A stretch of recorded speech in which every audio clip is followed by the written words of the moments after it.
Tá dando para ver? Todo mundo? Eu não estou vendo. Não? Ai, pera, eu acho que eu fiz alguma coisa errada. Peraí. Pronto, Tá vendo? tô. Tá. É porque esse Zoom, eu não sei mexer nele. Então, a gente pensou justamente na questão da temática do ser comunidade. Tá? É importante nós compreendermos que a constituição da comunidade ela é muito mais além, né? E isso vocês já estão vivendo, né? Há 37 anos. Ela é muito mais além do que um papel que a gente recebe do Conselho Provincial, né? Que constitui aquele grupo como comunidade. Né? E a Edith Stein, ela é uma mulher fenomenal, à luz, né, do seu pensamento, e ela é uma pensadora que vai além do seu tempo, ela sempre pensou além do seu tempo. Então, quando ela tem obras sobre pedagogia, sobre filosofia, teologia, né, sobre política, né, e é interessantíssimo a compreensão que ela tem do ser comunidade, que tanto serve para o aspecto sociológico, para o aspecto da vida em sociedade, como também serve para a nossa realidade comunitária vocacional.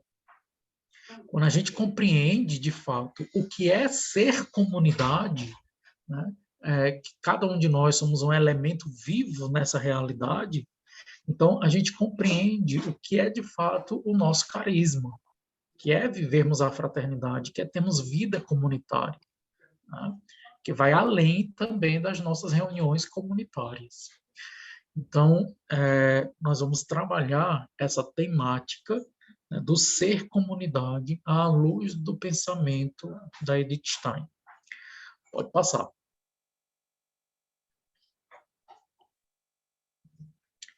Vamos lá. Ser carmelitas descalço hoje, né, declaração carismática do Carmelo Teresiano. É preciso que a gente vá compreendendo essas duas dimensões. Né? A Edith Stein tem, esse ano, né, em agosto, estaremos celebrando 80 anos do seu martírio, né, que foi em Auschwitz, Auschwitz II, né, em Birkenau. Mas, ao mesmo tempo, saiu recentemente essa declaração carismática, né, do nosso Carmelo Teresiano. E tem vários aspectos que é importantíssimo nós estarmos atentos ao que a Casa Geral fala a respeito do nosso carisma. Nós temos, nós carmelitas, no modo geral, temos um problema, né, de querermos as formações. Ai, me passa, me passa, me passa, me manda, né? Antes era impresso, agora são os PDFs. Mas que muitas das vezes aquilo não é vivenciado, né? A Casa Geral se preocupa, faz uma manifestação a respeito de uma declaração carismática, e a gente simplesmente acha aquele documento lindo e fica no lindo, fica engavetado. Né? E isso se dá também de várias outras formas, né, no nosso processo formativo. Então, vamos lá. O que é que diz a declaração carismática a respeito da vida em comunidade? Uma boa formação nunca poderá ser tarefa de uma pessoa só, mas de uma comunidade coesa, comprometida em desenganar-se mutualmente. Tá? A identidade concreta de um grupo é reconhecida precisamente na qualidade de sua obra coletiva de formação deles mesmos. Aqui já tem um aspecto que é extremamente importante na vida comunitária. A cada 3 anos nós somos eleitos, muda-se, né, as figuras de orientação da comunidade. E é necessário que haja uma grande humildade de cada um de nós membros para assumirmos essas funções que elas são variadas, né, e não são vitalícias. Ora, uma comunidade que ela não é coesa, dificilmente os membros vão se permitir se formarem. Né? Quando Deus, né, e o carisma fundacional nos convida a termos essa vida comunitária e a cada um de nós nos formarmos mutuamente, né, é necessário que haja primeiro esse sentimento, né, de humildade, um sentimento de que eu não sou perfeito, né, e o sentimento, muitas das vezes, que aquela minha presidente, que aquela minha formadora, né, e pelo convívio comunitário, passa-se um tempo que nós vamos até mesmo conhecendo os defeitos uns dos outros, como também as qualidades. Né? E é o que eu sempre falo lá no grupo, a gente não obedece à pessoa, né? A gente obedece à função que ela exerce, independente se eu gosto ou não gosto. Nem não importa se eu gosto da Lourdes ou se eu não gosto da Lourdes. Né? Mas se ela é minha formadora, se ela é minha presidente, se ela faz parte do conselho da comunidade, né? As minhas promessas foi para a comunidade. As minhas promessas não foi para uma pessoa. E essa compreensão, ela já alarga os nossos horizontes e o sentido de comunidade. Nós não somos um gueto, né, de panelinhas que eu só vou obedecer se e somente se eu gostar da Lourdes. Assim como dos novos membros. Né? É sempre uma preocupação que eu percebo que é necessário que as comunidades elas tenham. Né? Nós estamos recebendo os novos membros há quanto tempo? Ok, que houve uma orientação do Conselho Provincial que neste período, né, de pandemia a gente não recebesse novos membros. Mas a nossa comunidade, com 37 anos, é comum nós recebermos novos membros, é comum nós recebermos visitas, né? Porque é uma preocupação que o Conselho precisa ter, principalmente a nível comunitário, para o bem e o futuro da comunidade. Né? Porque os irmãos, aos poucos, vão entrando no Carmelo Celeste. E muitas vezes a gente vai percebendo comunidades onde não se teve essa preocupação com os novos membros, né, de receber os novos membros, de fazer uma propaganda vocacional na minha paróquia, na minha diocese, e simplesmente a comunidade entra em inatividade. Viver em comunidade dia a dia nos forma. Eita! Né? É isso que vai nos formar. A santidade no nosso carisma, ela não acontece simplesmente no dia que você vai fazer as promessas. A santidade no nosso carisma, ela vai acontecer no dia a dia das reuniões, no dia a dia das formações, na obediência às nossas autoridades constituídas. É isso que nos forma. Né? Isto é, nos acostuma a pensar, julgar e trabalhar de um modo e não de outro. O que é necessário que a gente compreenda? Cada um de nós, não sei exatamente quantos vocês são, mas cada um de nós somos uma pessoa única, uma vontade única. E a comunidade, ela vai nos formar. Formar para quê? Para uma forma de pensamento carmelitano.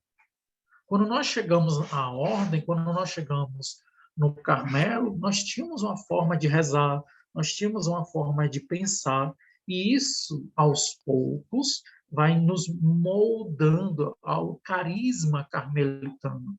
É óbvio que uma pessoa que é admitida hoje, ela não tem as mesmas identidades ao carisma de que uma pessoa que passou 10, 15, 20 anos na ordem. Né? Isso é processual, é pedagógico, mas, ao mesmo tempo, é importantíssimo nós termos essa identidade com o nosso carisma. Né?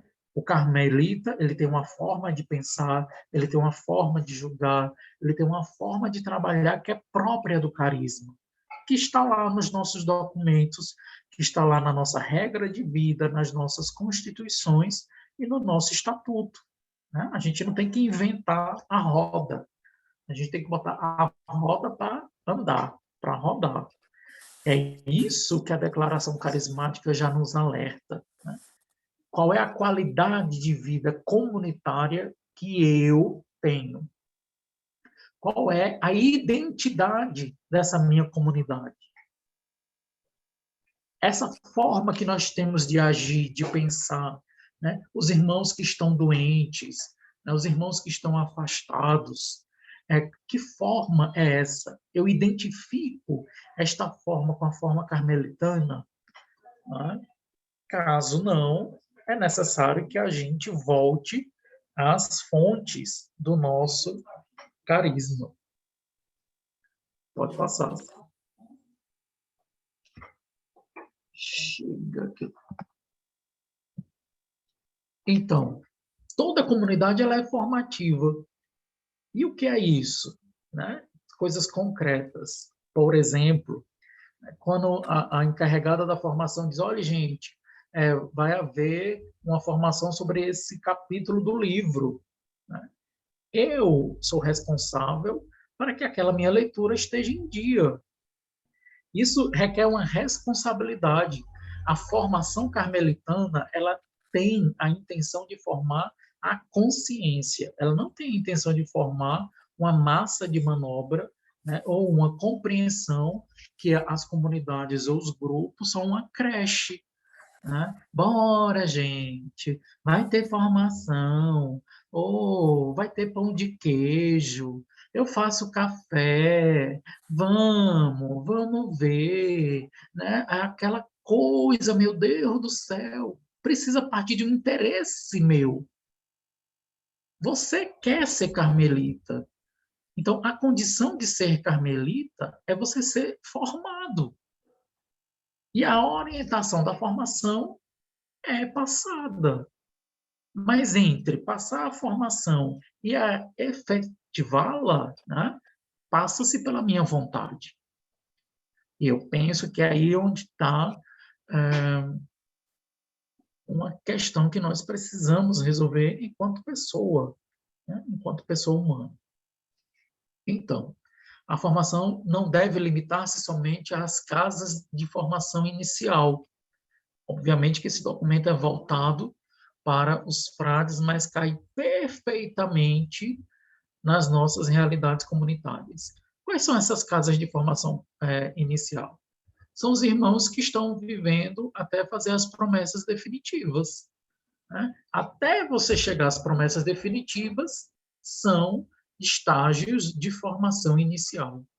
Contudo, entretanto, todavia, não é porque você fez as promessas definitivas que agora vou largar de mão. Né? Muito pelo contrário.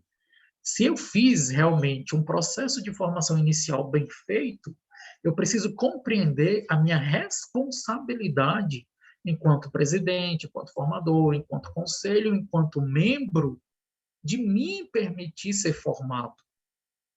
Né? Ah, mas eu já estou 10 anos, 15 anos, 30 anos na ordem, eu já sei de tudo. Né? Isso é um grande problema que me cheira a soberba e orgulho quando a gente já acha que já sabe de tudo. Né? Todas as nossas comunidades estão chamadas a ser estruturas formativas. Então, tudo que acontece na ordem, ela faz parte de uma estrutura formativa. O recreio é uma estrutura formativa. Os momentos do encontro de formação propriamente dito, eles também são. Né? O retiro da comunidade é um momento de formação, faz parte da estrutura formativa. Né? As minhas contribuições econômicas mensais faz parte da estrutura formativa. Então, eu preciso compreender que eu estou numa ordem, que é um organismo, que tudo que há nele me diz da formação.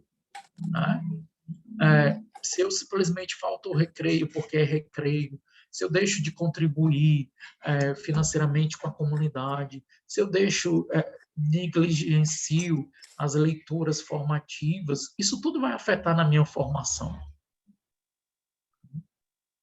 Isso afeta diretamente o meu processo formativo.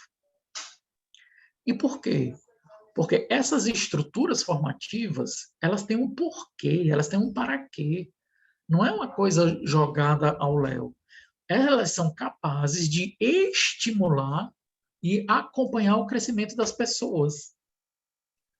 É sempre uma coisa que eu falo, né? Em que eu melhorei concretamente depois que eu entrei no Carmelo. Esse crescimento pessoal, esse crescimento enquanto pessoa, né? Quais são as virtudes que eu adquiri na minha vida comunitária? Né? Quais foram essas realidades que eu consegui trabalhar melhor? Né? Eu aumentei a minha piedade, né? Eu aumentei a minha fé, o meu temor a Deus. Quais foram os dons do Espírito Santo que a gente conseguiu desenvolver melhor nesse tempo que eu estou na ordem? Quais foram os meus pecados que eu consegui vencer? Porque se não houver essa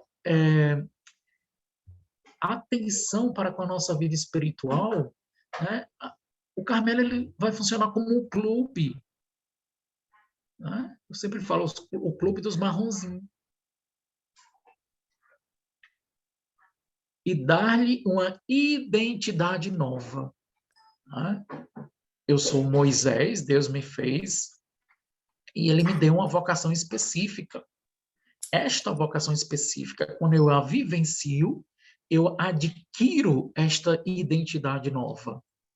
E é necessário que nós compreendamos que foi esse o processo que todos os santos do Carmelo, sejam monges, frades e também nosso da ordem secular, né, eles vivenciaram essa nova identidade, se deixar moldar pela figura do Cristo. Toda comunidade há de ser uma realidade que faz crescer e amadurecer as pessoas. A comunidade não é para ser um peso, a comunidade não é para ser aquela coisa rabugenta, cansativa, chata. Né? A comunidade é aquilo que me faz crescer, que me faz amadurecer enquanto pessoa humana. Se nós não amadurecemos enquanto pessoa humana, né, me parece que é uma perda de tempo. E como é que vai se dar esse amadurecimento? Não é por magia, nem passe de mágica.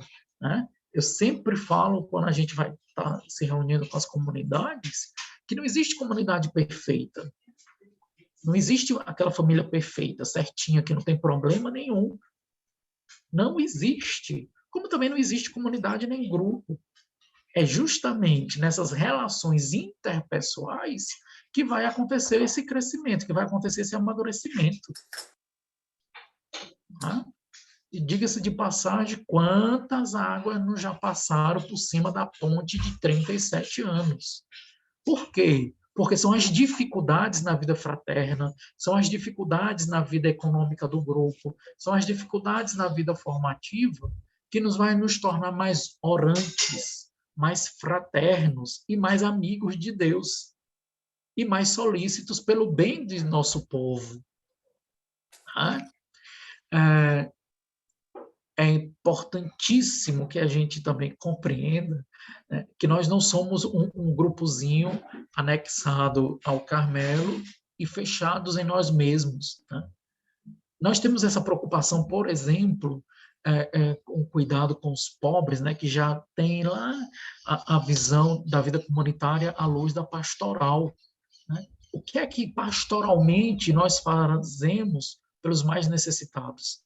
Seja pessoalmente, seja comunitariamente.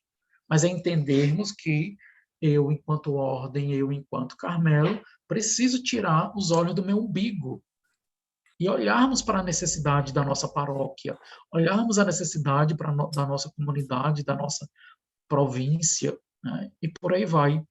Então, esses são elementos, né, que são extremamente importantes. Lá no evento de novembro dos conselhos, né, da província, quando a gente fez uma enquete e perguntamos, né, o que era que vocês gostariam de ouvir, e mais da metade das pessoas responderam que era sobre a vida fraterna. Né? E aquilo para mim mexeu muito comigo, porque Se a nossa província tem dificuldades em relação à vida fraterna, é porque, na verdade, a nossa província tem dificuldade na vida espiritual. A Santa Teresa ela vai dizer que você quer saber se a pessoa está rezando, veja como ela trata os irmãos. Tá?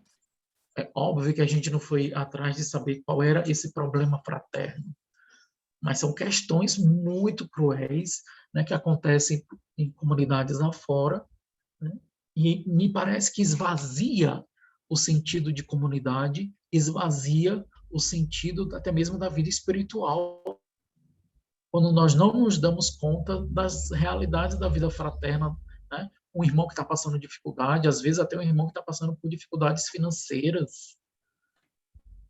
Uhum. E a comunidade vai funcionando como se nada tivesse acontecido. Né? É uma coisa que me incomoda, por exemplo, né? A Lourdes é minha irmã de comunidade. Né? Eu sei onde a Lourdes mora, eu sei o que é que a Lourdes gosta. Né? Eu sei o que é que ela não gosta, qual é o prato que ela gosta. Eu convido a Lourdes para vir à minha casa, almoçar uma vez no ano. Né? Existe essa dimensão da vida comunitária para além das reuniões comunitárias. Eu sei, né, onde a minha presidente, a Soraya, ela trabalha. Né? Eu sei quais são os gostos dela, eu sei qual é a cor preferida dela. Né? Eu sei que ela gosta de tutu, né? Oh, gente, eu estou agora me lembrando das comidas de Minas. Ah, meu Deus. Né? São essas coisas que são tão comuns, mas que nos passa despercebido. Mas a vida fraterna, ela acontece nesse dia a dia, né? Do ligar, de celebrar a vida, né? De aniversário, né? De celebrar as conquistas dos nossos irmãos de comunidade, e por aí vai. Não tem mistério, não tem segredo e nem tem mágica. Agora, é necessário que haja uma disposição do meu coração para essa vida comunitária. A vida comunitária ela vai acontecer nessas coisas, nessas pequenas coisas. Né? Agora, nesse período de pandemia, né, que nós não temos contato físico, né, mas dá bom dia para o grupo, saber, né, se tem alguém internado, se não tem, né, sofrer com aqueles que estão sofrendo, passando dificuldades. Isso é a essência da nossa vida comunitária, do nosso ser carmelita. E é nisso que nós seremos mais orantes, é isso que nós seremos amigos de Deus. Gente, não é pouca coisa. Você, enquanto carmelita, é chamado, tem uma vocação específica para ser amigo de Deus. E não é ser amigo de Deus, aquela coisa isolada, né? É, é amigo de Deus dentro da dimensão da vida fraterna, dentro da dimensão da vida comunitária. É querer fazer parte da vida comunitária. Isso requer como é que eu digo? Um avivamento vocacional. Um avivamento vocacional. Buscarmos o primeiro amor, a vocação, né, com a maturidade de anos já vivido. O que foi que você veio buscar no Carmelo?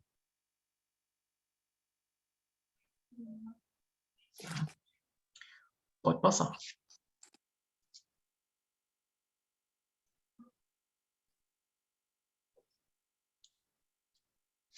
Essa aqui é uma definição da Edith Stein. O que é que ela entende por comunidade? Se entende por comunidade a vinculação natural e orgânica entre os indivíduos. Como nós estávamos falando anteriormente, essa indivíduos, né, essas pessoas, elas têm vontade. Se o grupo, se a comunidade são 14 vontades distintas. Nós somos únicos. Né? Deus nos criou de forma única. Ok. Deus nos criou de forma única, porém, ele nos deu uma vocação comum, sermos carmelitas.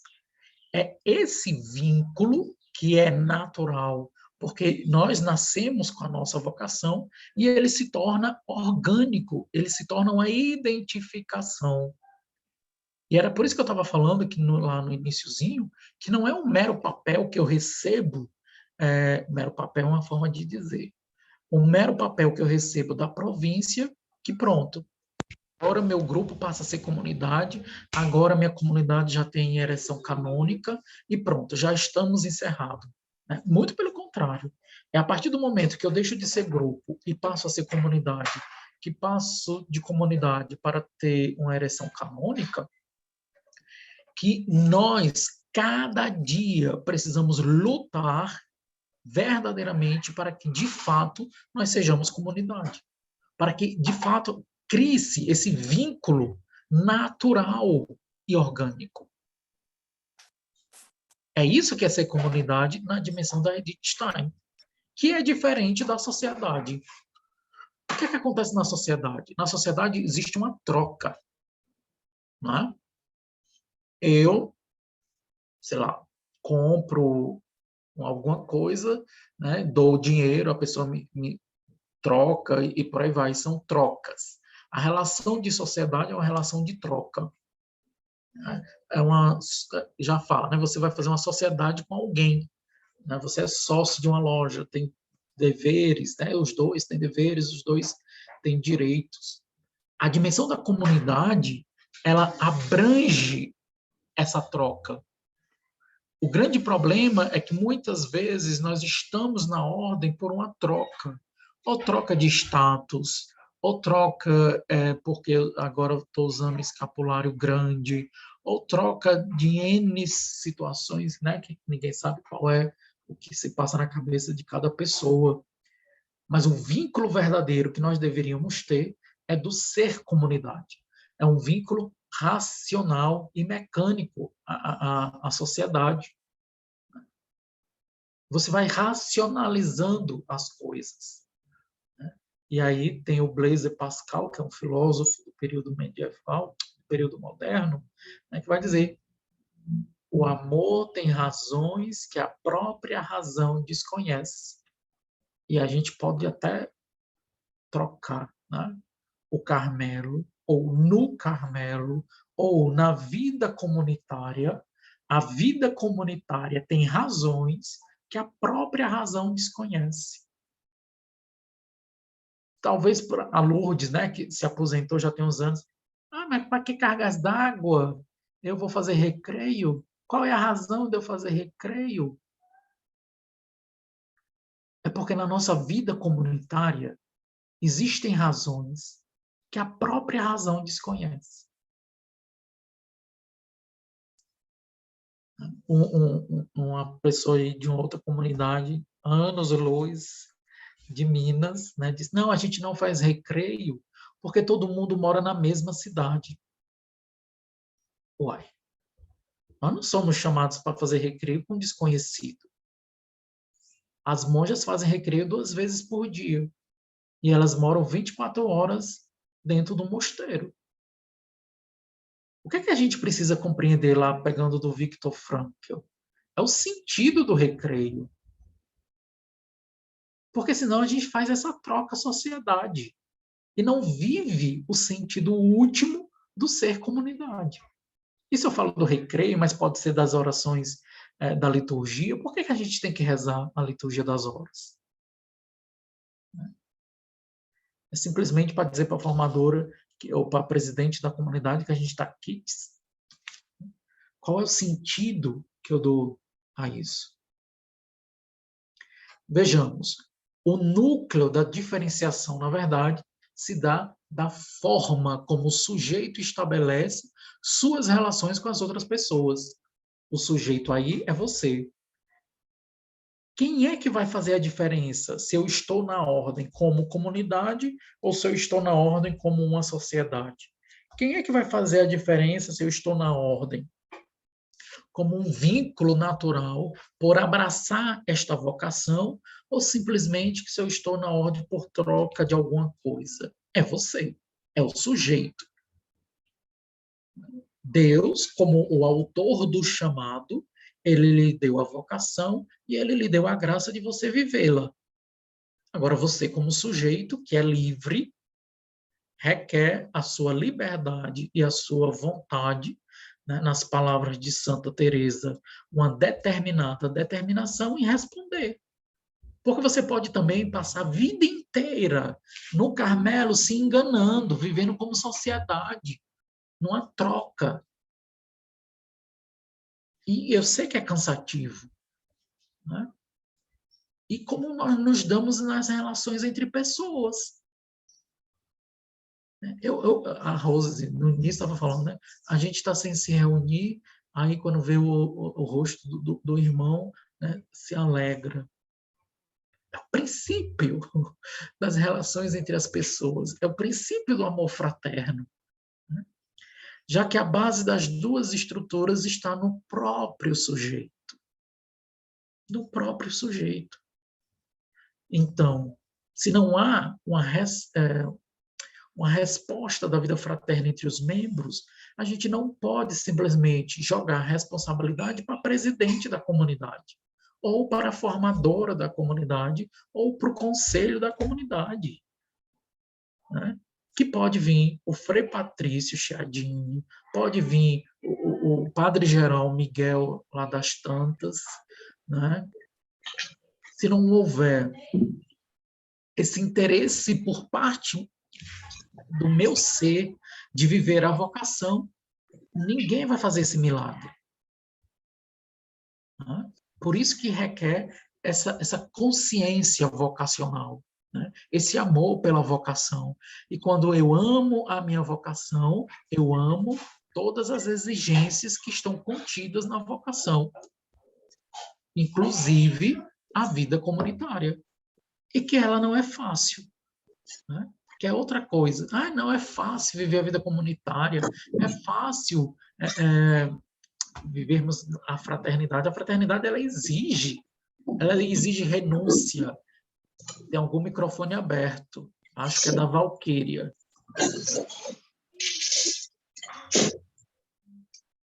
Ela exige renúncia, ela exige aniquilamento da minha parte. Muitas vezes nós estamos certos, mas precisamos calar. Né? Por que isso? Porque o fato de eu estar certo, todo mundo tem que fazer o que eu estou pensando. E é nessa kenosis, né, nesse esvaziamento, que nós vamos viver a nossa vocação. Pode passar. Então, a melhor maneira de descrever suas diferenças essenciais será, quiçá, a seguinte. Vamos lá. Quando uma pessoa se situa como sujeito de frente a outra pessoa como um objeto, né?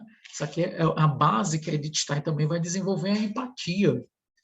Quando eu olho para outra pessoa simplesmente como um objeto. O que é um objeto? O objeto, ele não tem vontade. O objeto, ele não pode se manifestar. O objeto, ele não me diz necessariamente muita coisa. O objeto, eu posso botar ele em um canto, como eu posso botar no outro, e ele não vai reclamar. Eu faço o que eu quero com o objeto. As pessoas, elas não são assim. A vocação, ela não é um objeto. A vocação é um ser orgânico. É um dom de Deus, é um carisma, que eu preciso vivenciá-lo. E ele vai ser concretizado dentro de mim. Né? Então, eu não posso tratar os meus irmãos de comunidade simplesmente como um objeto. Eu não posso tratar as coisas essenciais da vocação, né? Vida fraterna, vida de oração, vida de apostolado, né? Como um secundário. Tanto faz. Hoje eu não vou, estou cansado. Ai, manda outra pessoa. Por que tem que ser eu? Tá? Então, essas realidades, elas vão nos dar um susto. Será que, de fato, eu torno as outras pessoas objeto? Aí, às vezes, também com o coordenador ou o presidente, né? rezem pelo presidente, pela presidente de vocês. Não é fácil ser presidente, porque ela também tem as próprias vontades dela. E ela tem que gerenciar, junto com o conselho, várias vontades. Eu passei 6 anos como coordenador, pelo amor de Deus. Como é difícil. E eu nunca imaginei que ia ser coordenador, né? E realmente existe uma graça de Estado, né? Porque muitas vezes a nossa humanidade, né, é para chutar o pau da barraca. E Deus vai lá e acalma e dá um jeito. Mas, quando todos os membros eles assumem a própria responsabilidade, né? Que ninguém foi na sua casa com a escopeta dizer que você era para ser carmelita. Foi você que se apresentou livremente e quis ser carmelita. Né? Uma vez que você faz as promessas e tudo enquanto, você assume essa responsabilidade para você. Aí, e a examina e a trata segundo os planos estabelecidos, baseado no conhecimento adquirido e obtém delas os efeitos pretendidos. Então, ambas vivem em sociedade. Não tem por que eu me queixar. Eu pago as minhas contribuições, né? Isso me dá direito a ir para o retiro, mas eu vou quando eu quiser. Né? Se tem as reuniões, eu também apareço quando eu quiser. Dou uma desculpa, uma justificativa, às vezes plausível, às vezes não tão plausível para presidente, e a vida segue. Até porque eu tenho promessas definitivas e ninguém vai me tirar. Isso é uma vida de sociedade. Não é? E a gente poderia até tirar o nome, né? Não estou dizendo que é, né, o caso de vocês, mas seria Sociedade Santa Teresinha da Sagrada Face. Se a gente não tem essa clareza, né, e é necessário que haja esse exame de consciência. Eu estou me esforçando, né, para ser luz, para ser sal na própria vida comunitária. E aí a gente também vê o contrário. Quando um sujeito aceita o outro como sujeito, quando eu aceito o meu irmão como irmão, com as qualidades e com os defeitos dele, e não só está diante dele, mas vive com ele. Olha a diferença. Aqui não é mais uma troca. Eu vivo com ele. E é determinado por seus movimentos vitais. Essa preocupação que nós devemos ter com os nossos irmãos de comunidade. Né? Essa vida fraterna que deve acontecer no nosso seio comunitário. Neste caso, os dois sujeitos, as duas pessoas, os dois carmelitas, constituem entre si uma comunidade. Tá? Então, por exemplo, qual é uma das exigências das nossas constituições? Que não haja comunidade muito grande. Uma comunidade de 60 membros, você não venha me dizer que tem vida fraterna, que não tem. Não tem. E eu provo por A mais B que não tem. Por que as nossas constituições dizem que as nossas comunidades precisam ter números reduzidos? É justamente para nós nos conhecermos. É justamente para nós nos amarmos. É justamente para que a vida fraterna, a vida comunitária, ela tenha espaço para acontecer. Né? Nem tão pouco, né, que fique só aquela panelinha, e nem tão grande. A Santa Madre, ela viveu num mosteiro com 200 irmãs, era 120, não me lembro mais o número certo. Né? E ela reduziu para 12, depois aumentou, né, para 22. E as nossas comunidades têm que ter no máximo 30 membros. Isso não é regra pela regra. Por que existe essa regra? Em vista da vida comunitária. Em vista de nós nos conhecermos. E é necessário que, no ambiente de conhecimento, é necessário que haja confiança. Se eu não confio na pessoa, eu não me mostro. Eu não me mostro quem eu sou. Né? Aí são aspectos do progresso daquela comunidade, né? Que ela vai se formando, ela vai se estruturando. Vocês têm 37 anos de comunidade. Né? É uma riqueza, é um dom de Deus. Né? Uma vez a comunidade do Rio de Janeiro me chamou para falar para eles, eu comecei a chorar. Né? Gente, eles têm mais de 100 anos, têm 102 anos. Né? São 102 anos de fidelidade comunitária. Se não fossem eles, né, Deus ia dar outro jeito, mas a nossa vocação partiu dali. Quantas pessoas já foram tocadas pela vida comunitária de vocês? Né? Quantas pessoas também, talvez, já devem ter ido para o céu e se santificaram nessa comunidade? Então, eu preciso compreender que essa comunidade ela é vontade de Deus e ela é bênção de Deus para a minha vida. É um ambiente onde eu vou me santificar. Né? E a santificação ela não acontece de forma natural. A santificação é um dom de Deus de forma sobrenatural. Então, eu preciso tirar, né, as escamas dos meus olhos e ver essa vida sobrenatural na comunidade. Com essas pessoinhas mesmo, né?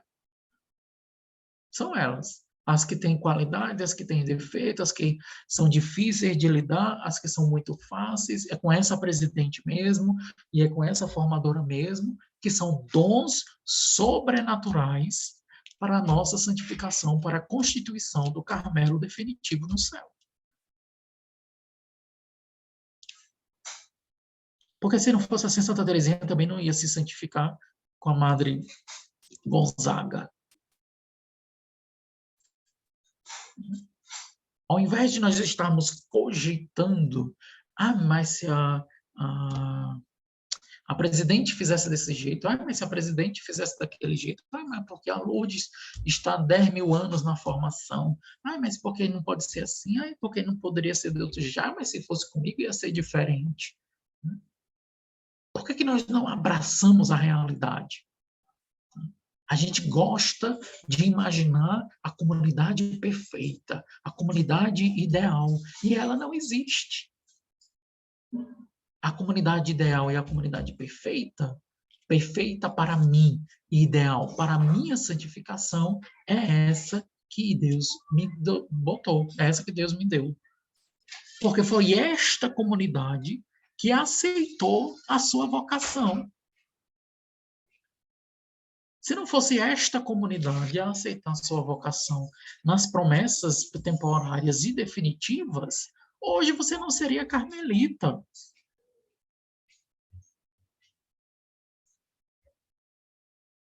É um dom de gratidão.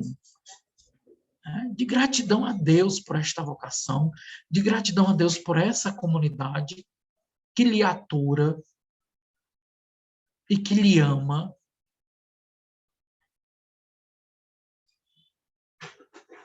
Por essa patrona, né, da comunidade de vocês, que é Santa Teresinha, que a gente ainda não se determinou em abraçar esse caminho da pequena via, do aniquilamento.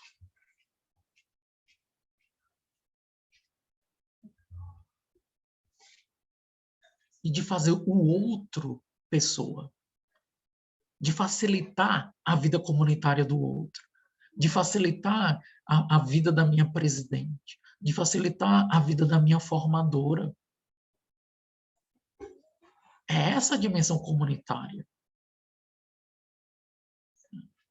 De sermos verdadeiros carmelitas autênticos. Pode passar.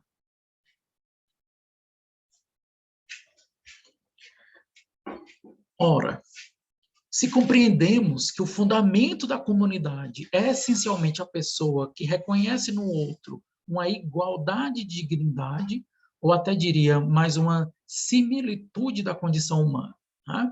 Vamos por parte. É preciso que a gente compreenda que na vida comunitária ninguém é maior do que ninguém. Todo todos nós somos irmãos. Nós temos funções diferentes, mas essas funções elas não são vitais. A cada 3 anos muda e se renova, pode se renovar, mas elas não são vitais. Graças a Deus eu deixei a função de coordenador, né, e agora estou como formador. Mas é reconhecer no outro que ele é pessoa, que ele se cansa, que ele tem sentimentos, né? Vamos olhar a figura de Jesus Cristo. Jesus ele teve raiva, Jesus pegou um chicote e deu lá no templo, ele não deixou de ser Deus. Às vezes nós queremos nas nossas vidas comunitárias termos relações com anjos. As pessoas se ofendem, as pessoas se magoam. Normal, faz parte da condição humana. Jesus chorou, Jesus cansou, Jesus sumiu do povo para descansar. E muitas vezes nós queremos ter essas relações, deixa eu ver como é que eu falo, né? Superficiais. Cansa. E eu preciso reconhecer meu cansaço. Jesus ele chorou lá por Lázaro, chorou, mas não sei em que outro momento, mas ele manifestou as emoções dele. É reconhecer essa nossa dignidade humana, reconhecer, ter a confiança que eu posso abrir o meu coração para o meu irmão de comunidade, que não necessariamente ele vai me julgar ou que ele vai me condenar, ou nem que necessariamente ele precise dizer alguma coisa, né? Só tem uma pessoa que a gente possa desabafar, que a gente possa ser quem realmente nós somos. É essa igual dignidade. Porque se hoje a Soraya ela está como presidente, daqui a alguns anos ela vai ser irmã, como todas as outras. E isso é uma riqueza na nossa vida comunitária, né? Que também podemos chamar de racionalidade, a liberdade, no seu sentido mais pleno. Eita, coisa profunda. Né? O que constitui pessoa humana é a liberdade. Né? E eu sempre falo para os meus alunos, nós só somos livres quando nós obedecemos. A gente acha que obedecer é um critério para você não ter liberdade, mas é justamente o contrário. Você só obedece quando você é livre. Você veio ser carmelita na liberdade. E é na liberdade que eu devo viver os meus estatutos, as constituições e a regra de vida. E todas as vezes que eu obedeço o estatuto, as constituições e a regra de vida, eu me torno cada vez mais livre.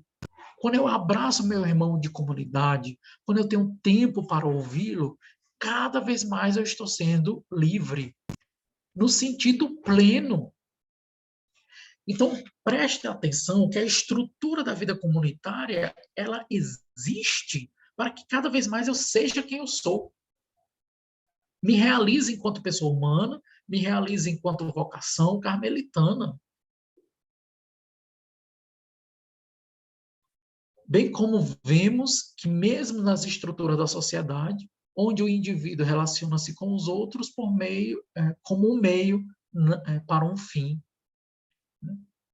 As nossas relações, elas não têm que ser um meio. Eu sou carmelita com o fim de alcançar alguma coisa, né? Com o meio de alcançar alguma coisa.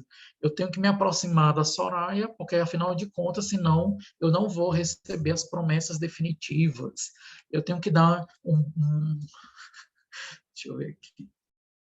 Eu não sei o que a Lourdes gosta. Eu tenho que dar alguma coisa para Lourdes, porque aí, quando for o meu escrutínio para as minhas promessas, aí ela vai votar a favor de mim, né? Isso é muito pobre, né? É muito pobre. Limitando a um mero objeto todas as características que estão impressas no ser humano. A vocação, ela está impressa no seu coração. Se de fato aqui é o seu lugar, se de fato você tem um carisma carmelitano, ela está impressa no seu DNA. E é tão interessante nós compreendermos. Quando eu estava lá na Alemanha, eu conheci uma senhorinha de 80 anos. E ela angustiadíssima, porque ela não sabia qual era a vontade de Deus para a vida dela. E aquilo me impactou tão grande, né? Eu disse, meu Deus, a mulher tem 80 anos e ela não sabe qual é a vontade de Deus para a vida dela. Nós, enquanto carmelitas, nós temos a clareza de que a vontade de Deus é a nossa vocação, é a vivência da nossa vocação. E é preciso que a gente compreenda que as nossas constituições é o evangelho vivido para nós. Meu Deus do céu! Você quer viver o evangelho? Né? Você quer imitar Jesus Cristo? Enquanto carmelita, distingue-se pela vivência das constituições. As constituições é o evangelho vivido pelo carmelita. Então não é algo subjetivo, é algo muito objetivo que está na nossa mão. Que a vida comunitária está na sua mão. É eu que adiro à vida comunitária, sou eu que quero viver a vida comunitária, sou eu que acredito nesse carisma. Santa Teresa fez agora 400 anos de canonizada. Né? Eu me identifico como filho de Teresa. Eu sou filho de Teresa. Eu sou filho de Teresa. Nós vamos provar que nós somos filhos de Teresa na nossa vivência comunitária. Diz lá, acho que é no livro da vida, né? Nesta casa todas hão de se amar. Amar. Né? Todas hão de se querer bem. Isso é um testemunho. Né? A nossa vida comunitária é um testemunho profético para a sociedade. Hoje é sábado, dia 19, né? Aqui no Ceará é feriado, né? Eu poderia estar com a minha família, eu poderia estar, sei lá, curtindo, tomando uma cervejinha. Né? Nós estamos aqui reunidos. É profético. Porque se nós estamos aqui, algo nos atrai.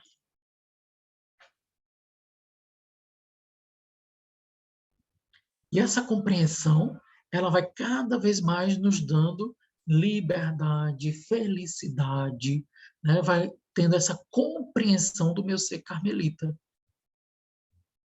E é por isso que o que nos distingue é a nossa alegria. Né? Mesmo no sofrimento. Essa felicidade de estar fazendo a vontade de Deus. Quer seja aparecendo, quer seja no escondimento, quer seja sendo a bola de Jesus brincando, quer seja deixando-se de lado, quer seja sendo aplaudido, quer seja sendo humilhado publicamente. Quem vai definir isso é o projeto de Deus para a minha vida. Não somos nós. Né? Pode passar.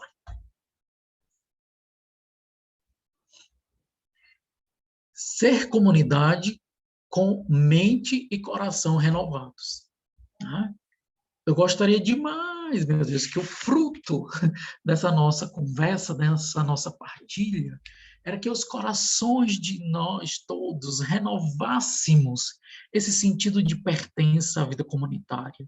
Né? Já depois, né, do Frei Patrício, vocês vão se encontrar presencialmente. Né?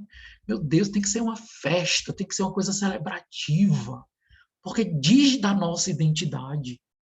Né? Esse sentido de pertença, né? De dizer com o bom orgulho, né? De que eu sou comunidade. E não é qualquer comunidade, é uma comunidade marcada por um carisma, que vocês escolheram a patrona, que é Santa Teresinha. Né? que diz muito da espiritualidade de vocês. Ela é o farol, ela é o referencial. A nossa mente, ela está aberta a ser comunidade. Depois de tanto tempo, depois de tanta decepção. Né? Às vezes o próprio Carmelo também nos decepciona. Os nossos irmãos nos decepcionam. Né? A estrutura nos decepciona. Às vezes Deus nos decepciona. Às vezes Santa Teresinha nos decepciona. Né? Mas eu preciso abrir, dilatar o meu coração e a minha mente, para que esse fogo do Espírito Santo ele renove o nosso sentido de pertença. Que o nosso amor renove pelo nosso carisma. Se a gente compreendesse a graça que é termos um carisma específico, meu Deus.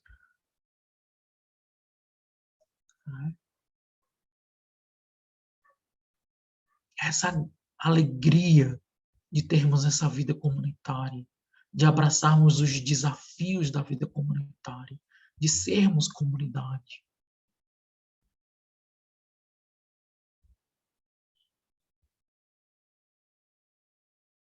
Vem Espírito Santo, neste dia que é dedicado a São José,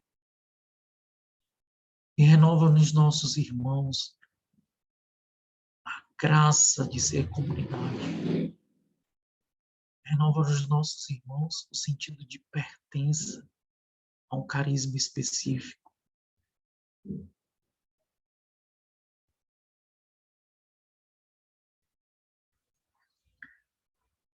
Pode passar. Então, para Edith Stein, ela tem 3 conceitos. Sociedade, que nós já vimos, comunidade, também nós já vimos, e massa. Né? A massa é aquela pessoa que não tem identidade própria. Né? É um agrupamento que, diferente das outras, que até agora nós vimos, né? Vemos que, que não tem um interior. Né? No interior domina simplesmente uma atitude de indiferença, não tem uma identidade, não possui um carisma, né? Não tem um sentido de pertença à vida comunitária. É uma Maria vai com as outras, tanto faz como tanto fez. O que vocês decidirem está decidido. Eu voto no da maioria. Aqui, dá, essa atitude de ser massa, né, que existe na comunidade, na sociedade, tal como das que temos conhecido até agora. Há essa diferenciação. Né? Por exemplo, como é difícil a gente estar num conselho para decidir as coisas e um conselheiro chega e diz: não, o que vocês resolverem está resolvido. Oh, gente, pelo amor de Deus. Isso mata um presidente. Né? Porque você está ali, né? O triênio, esse ano da província, né? Buscou resgatar essa autoridade dos conselheiros.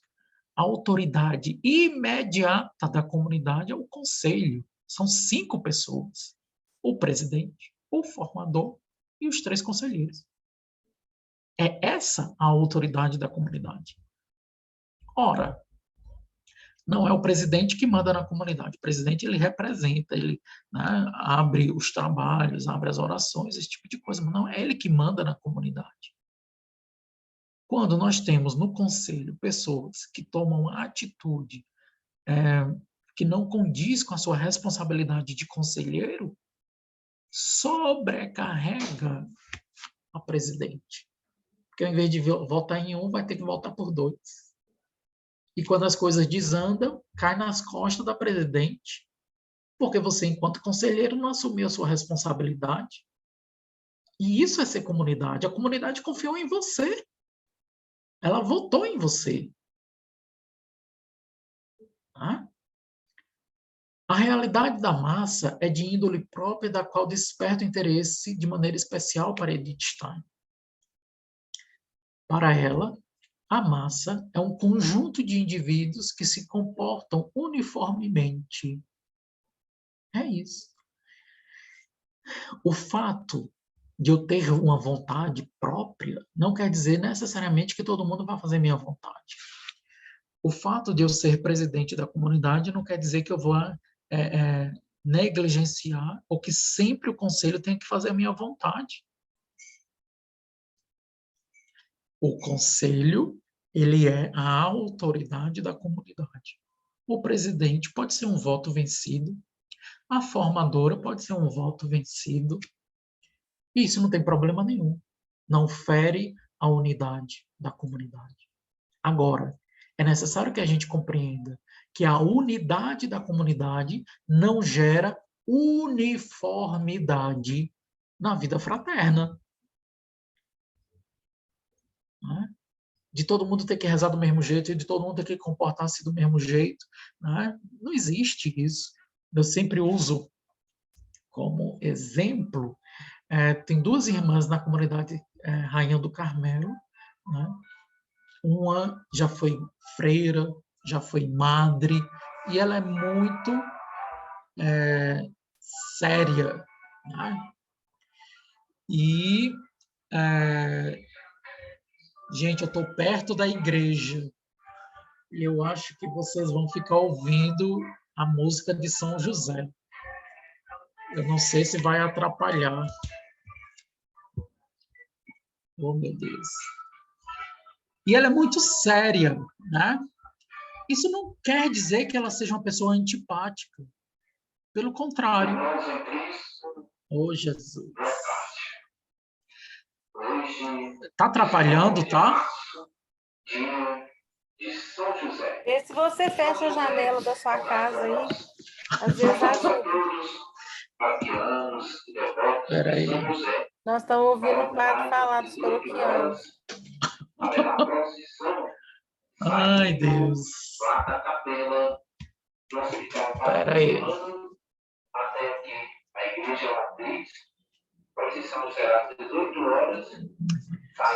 Gente, deixa eu vir para cá para ver se... Ai, gente. Tudo é graça, né? É bom que a gente vê que não tem nada planejado. A gente só não quer que você pare, tem que continuar, tá ótimo.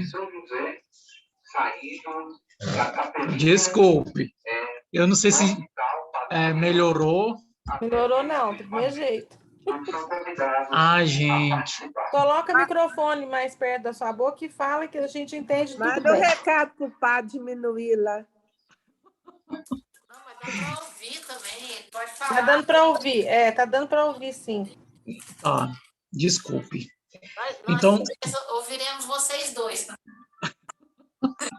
mas acho que vai parar, era só um aviso, né? Então, é muito cansativo para presidente esse comportamento dentro de um membro do conselho, né? E é importantíssimo para a própria vida comunitária a gente ter essa uniformidade, essa unidade no conselho, né? Porque o conselho ele é o reflexo da vida comunitária. Gente, não tem como os membros não perceberem, né? As pessoas elas não são idiotas. Todos nós temos uma certa maturidade, uns mais, outros menos, mas quando o conselho não está bem, a comunidade ela sente, né? Quando o conselho não está andando na unidade, a comunidade ela sente. E isso requer uma responsabilidade nossa enquanto membros do próprio conselho. Ai, Jesus. Nós somos guardiães, né, dessa unidade da vida comunitária. Nós somos guardiães do carisma carmelitano. A comunidade nos elegeu para que cada vez mais a gente consiga desenvolver cada vez mais de bem a melhor, como dizia Santa Teresa, né, para a vivência do carisma. Né? Então, se com a graça de Deus nós fomos eleitos, com essa mesma graça de Deus, nós recebemos essa responsabilidade de guardarmos essa unidade do carisma. Então, não é responsabilidade única e exclusiva da presidente que a vida comunitária aconteça, né? Que a vida fraterna aconteça, que a vida formativa aconteça, que a disposição do meu coração aconteça. Quando você quer fazer uma coisa, você faz, você vai, você dá um jeito. Isso não é uma responsabilidade única e exclusiva da presidente ou da encarregada da formação, e muito menos só do conselho. O conselho é aquele guardião primeiro, mas é responsabilidade de cada um de nós. Você não quer ser carmelita, você não quer viver a sua vocação? Tá? Então, isso é importantíssimo, que você não seja, na sua comunidade, um mero objetinho decorativo, né? Um bebelozinho. Ah, estou lá. Estou lá. E isso não quer dizer necessariamente também que você tem que ter uma função, mas é você ser. O fato de você ser carmelita, você vai abraçar a vida comunitária, com todas as bênçãos e com todas as exigências. Mas a gente precisa parar de ficar funcionando feito massa, né? Ai, mandou ir para ali, bora. Ai, agora é o Moisés que vai falar, então bora, liga a can, né? Como tu faz como tanto fez, tô lá, né? Para você fazer diferença na sua vida comunitária, você precisa viver a sua vocação. Você não precisa necessariamente ter função. A partir do momento quando nós compreendemos essa graça de viver a nossa vocação, nós vamos compreender a riqueza do nosso carisma, né? O quanto de graça nós temos contidos, né, no nosso carisma. Pode passar.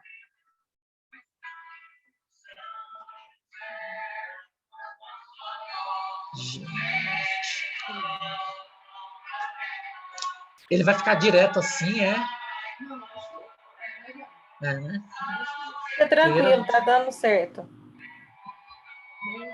Eu não estava esperando por essa. Então, o que é que nós podemos constatar?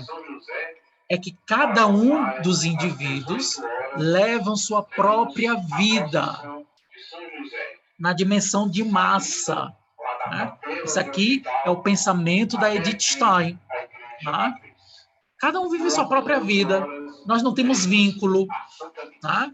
Oi, né? Oi, Lourdes, você está ali na missa. Oi, não sei quem. Encontrei ela no salão fazendo cabelo. Encontrei a outra na padaria. Mas aquela pessoa não me diz nada. Né? Não me diz nada. Eu não me sinto irmão dela. Né? Não pertence à minha família. A vida comunitária, ela diz de uma família espiritual. E essa é uma disposição do seu coração. Por isso que eu falei que isso não acontece debaixo de decreto, isso não acontece debaixo de regra. Né? Eu não vou sentir a Lourdes parte da minha família se eu não tenho estima por ela, se eu não gosto dela, se eu não tenho prazer de estar com ela. Não há existência de uma vida comum que brote da fonte única que é o Espírito. A compreensão de que a estrutura que foi feita para nós enquanto vida comunitária. Quem é?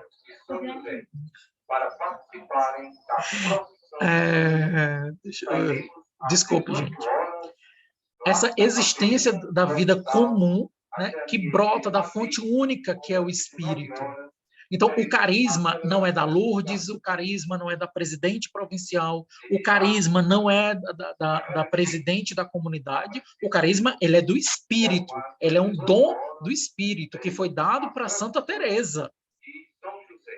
O problema, né, se a gente for pegar lá o padre Antônio Vieira, do sermão da 60ª, né, o problema não está no Espírito, o problema não está no carisma, o problema está na nossa vivência do carisma. Quando eu digo que vou viver uma forma e não vivo. Quando eu digo que vou obedecer e não obedeço. Quando eu digo que vou viver a vida fraterna, mas não vivo. Quando eu digo que quero ser irmão da Lourdes, de todos os outros irmãos, tá?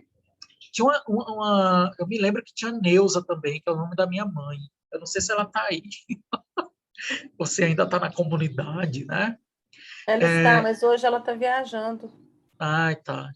Né? E simplesmente não vivo. Né? Então, essa vida comum, ela brota desse carisma que nós recebemos. E aqui é um dom de fé. Eu acredito que naquele dia que você recebeu o escapulário, era uma confirmação da graça recebida da sua vocação específica. Né? E isso gera liberdade. Você quer ser livre, você quer ser uma mulher realizada, você quer ser um homem realizado, né? Você precisa compreender essa vivência do seu carisma, né? Do espírito do seu carisma que está em você. Consequentemente, é o caráter, né? É o caráter.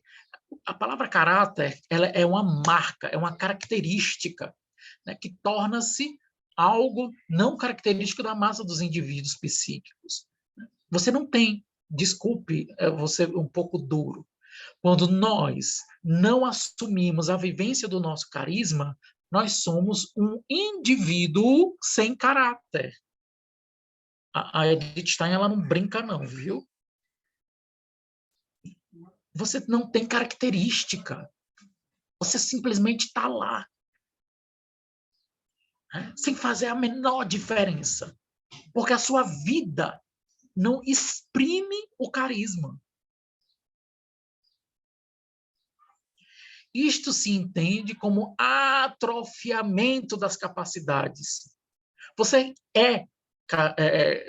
carmelita, você tem a capacidade de viver esse seu carisma, você tem a capacidade de viver a vida fraterna, você tem a capacidade de viver a vida de oração, você tem a capacidade, todas as exigências que estão presentes no nosso carisma, você tem a capacidade. Mas por livre e opção sua, você vive esse atrofiamento, porque você não adere ao carisma. A Edith Stein, ela chama a responsabilidade para você, para a sua vida. Esse atrofiamento da vida comunitária, das suas capacidades, torna cada vez mais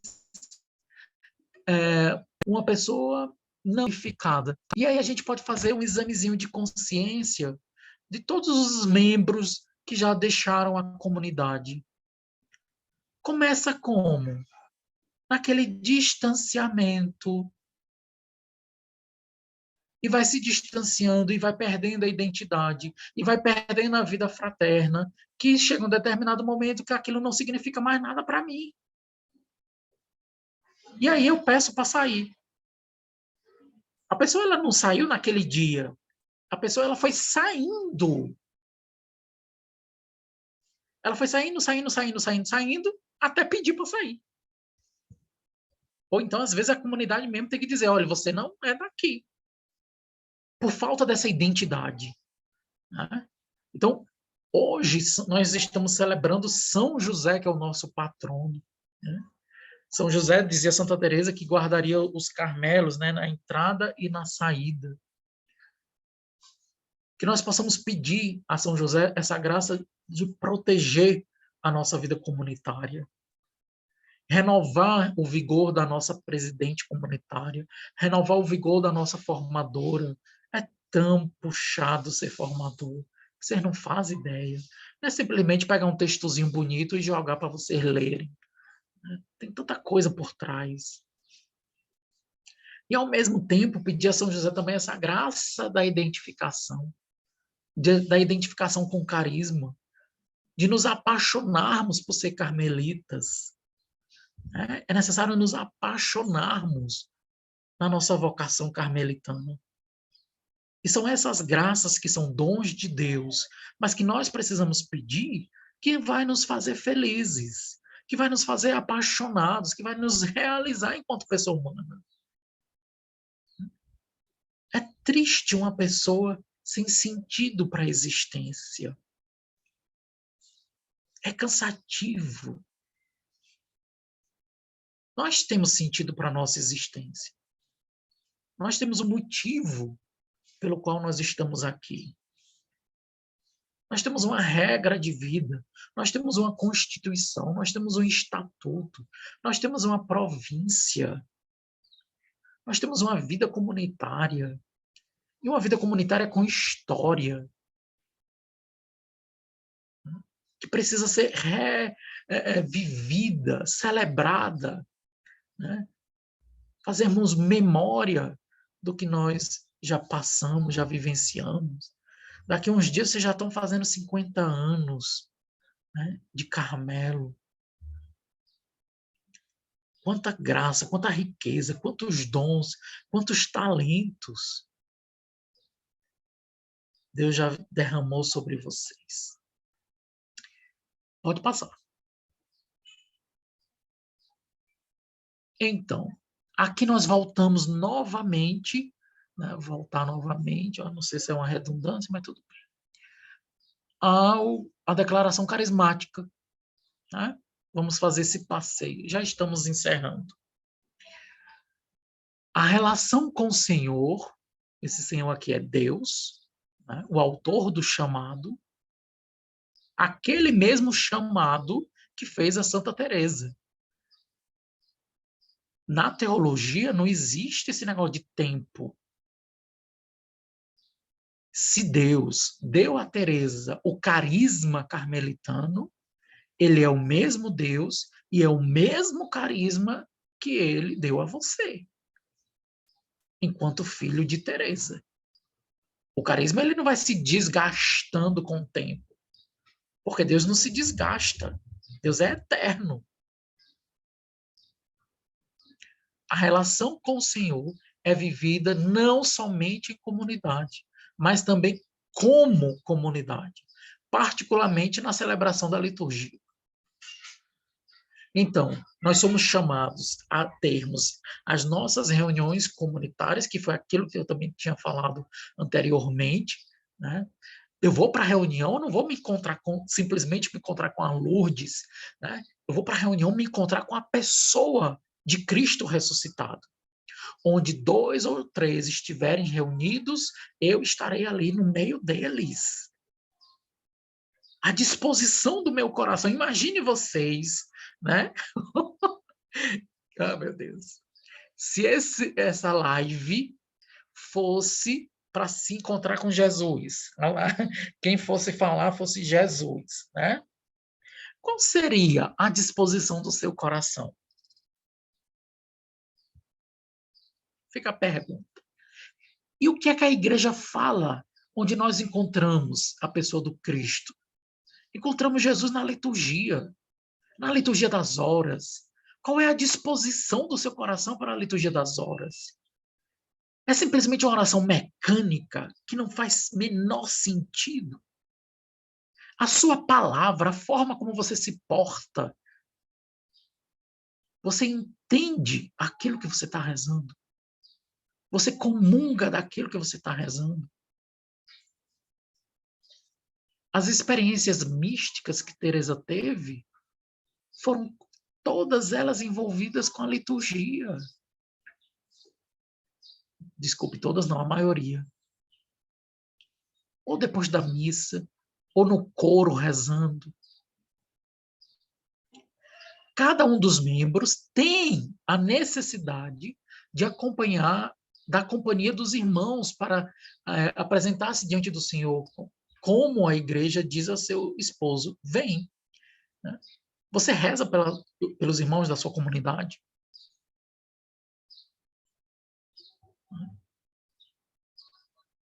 A vida comunitária é esse grande vem, Senhor Jesus. Vem nos visitar na nossa vida comunitária. Vem nos visitar na nossa dimensão pessoal. Vem nos visitar no nosso problema. A vida comunitária é um para-raio da graça de Deus. Eu necessito da vida comunitária. Eu necessito desse sentido de pertença à vida comunitária.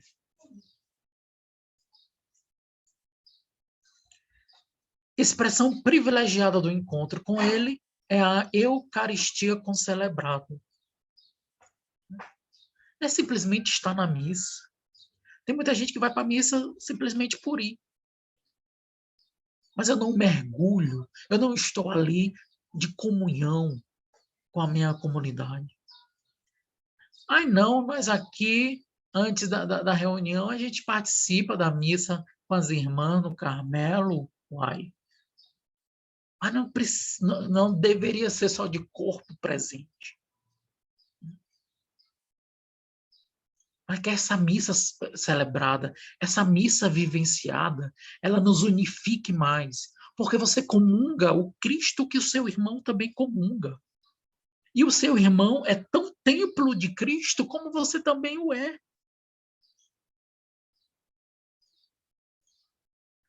A fonte da vida comunitária não é única e exclusivamente os nossos esforços. A fonte da vida comunitária é a graça constante de Deus, que quer. Antes de todos nós, é Deus quem quer. Por que é Deus que quer a nossa vida comunitária? Porque foi Ele que nos deu carisma. Foi Ele que nos deu uma identidade própria. Foi Ele que nos deu as nossas constituições. Foi Ele que nos deu as regras. Foi Ele que nos deu uma estrutura.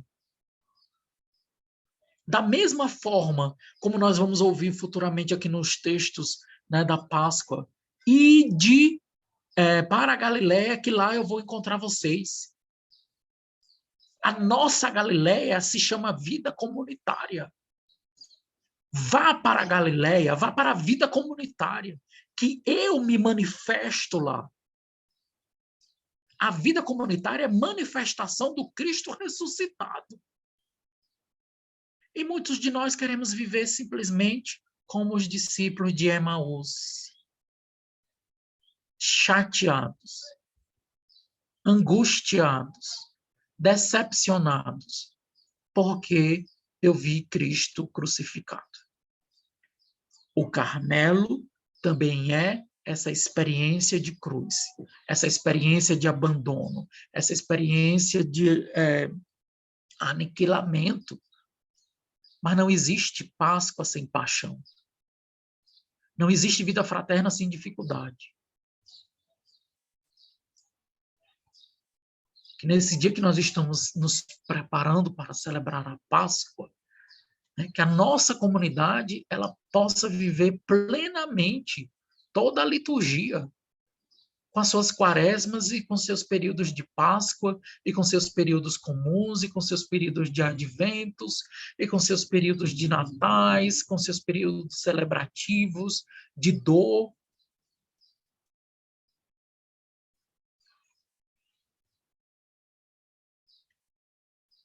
Também o é celebrar juntos a oração da igreja na liturgia das horas e práticas juntos de oração mental. Esse é o nosso carisma. Isso diz da nossa identidade. Pode passar. Isso aqui são vocês, alguns de vocês, outros já devem ser novos, né? Da realidade comunitária, alguns já devem ter saído, não sei se já tem algum falecido. São José está ali no cantinho, guardando vocês. seja de modo virtual, de modo presencial, que a gente possa renovar o nosso amor pela nossa vocação, que a gente possa renovar o nosso amor pela vida comunitária, né? Que esse pensamento de Edith Stein ele possa nos incomodar, né? Possa nos alertar, possa nos fazer essa autoavaliação, né? Eu me dou para a minha vida comunitária? Eu só estou cansado da vida comunitária. Que sopre sobre cada um de nós a vocação, né? O dom do carisma vocacional, que Santa Teresa ela possa cobrir esta comunidade com o seu manto e renovar essa graça que é o nosso carisma, renovar esse dom da vida comunitária. Vamos ficar uns instantes em silêncio.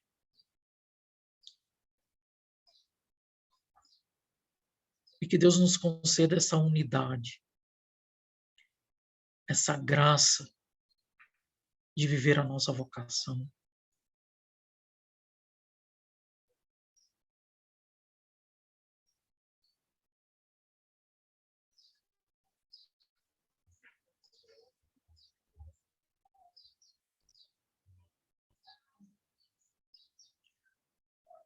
São José, protetor do Carmelo e protetor da comunidade Santa Teresinha, do Menino Jesus e da Sagrada Face. Viemos lhe pedir humildemente, renova sobre os nossos irmãos a graça do sentido de comunidade, a graça do sentido de pertença, a responsabilidade que é sermos guardas de um carisma.